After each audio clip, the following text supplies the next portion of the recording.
Friends, আমি আজকে টিউটোরিয়ালে আপনাদেরকে দেখাবো কিভাবে আপনারা ফটোশপ ব্যবহার করে আপনার ছবি ব্যাকগ্রাউন্ড ব্লার করবেন, ছবির পিছনটি ঝাপসা করবেন। সো আমি এখানে অ্যাডোব ফটোশপ 7 ভার্সনটা ব্যবহার করছি। সো আসুন দেখুন কিভাবে ছবির ব্যাকগ্রাউন্ড ব্লার করবেন। প্রথমে ফটোশপটা ওপেন করবেন। ওপেন করার পর এখানে একটা ছবি আনবেন। ছবিটা আপনি এখান থেকে, আমি এটা ডেস্কটপে আছে, ওইটা ছবিটা এখানে ড্রাগ করে আনবো। ওটা টেনে এনে এখানে ছাড়বেন। তারপর আপনার ছবিটা বড় করতে হবে। বড় করার পর আমি এখানে কন্ট্রোল প্লাস ব্যবহার করার পর ছবিটা বড় হবে।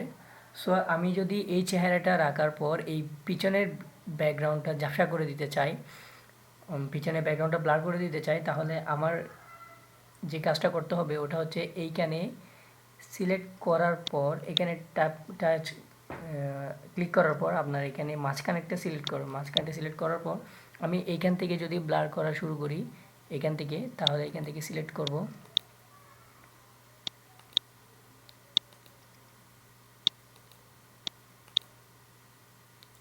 এগুলো আপনারা ধীরে ধীরে বসে করবেন, সময় নিয়ে করবেন।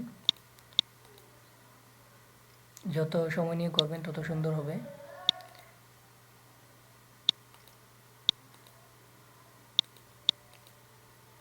আপনার ভুল হয়ে গেলে ব্যাক স্পেস দিয়ে ওটা আপনার আবার পূর্বের জায়গায় ফিরে নিয়ে যেতে পারবেন। সো ছবিটা নাড়তে হলে স্পেস দেওয়ার পর আপনার এখানে একটা হ্যান্ড আইকন আসবে, ওইটা দিয়ে ছবিটা নাড়তে পারবেন। তারপর এভাবে আরও অনেক ধরনের সমস্যা দেখা দিবে কাজটা করতে গেলে। সো যাদের প্রবলেম হয় তারা কমেন্টে অবশ্যই জানাবেন। এভাবে ধীরে ধীরে সিলেক্ট করবেন। সিলেক্ট করার পর এভাবে বাইরে নিয়ে গিয়ে বাইরে থেকে এনে পূর্বের জায়গায় যেখান থেকে শুরু করেছি ওখানে গিয়ে মিলাই দিবেন। মিলাই দেওয়ার পর এটা জুম আউট করবেন। জুম আউট করার পর আপনার ফিল্টারে যেতে হবে।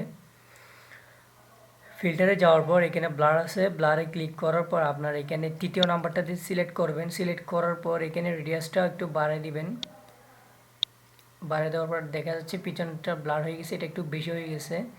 সো এটা ছবির সাথে যাচ্ছে না, এটা একটু কমাই দিই। এটা যত বাড়াই দিবেন তত ব্লার বেশি হবে। আমি কমাই দিলাম। এভাবে আপনার রুচি মতো, আপনার যেভাবে ভালো লাগে ওভাবে এটা টেনে ড্রাগ করে ওটা আপনি সিলেক্ট করে নেবেন। আপনার যেভাবে যতটুকুই ভালো লাগে, আমার এতটুকুই ভালো লাগতেছে, এটাতে সিলেক্ট করে নিলাম। তারপর এটা কন্ট্রোল এস দিয়ে সেভ করে নিলাম। সেভ করার পর এটা ডেস্কটপ আইকনে চলে আসবে। এটা ওপেন করার পর আপনি দেখবেন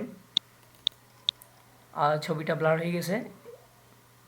এভাবে আপনারা ফটোশপ ইউজ করে আপনার ছবির ব্যাকগ্রাউন্ড ব্লার করতে পারেন। নেক্সট টিউটোরিয়ালে অন্য একটি ভিডিও নিয়ে আসবো। দোয়া করবেন সবাই। আজকের মতো এতটুকুই। আসসালামু আলাইকুম।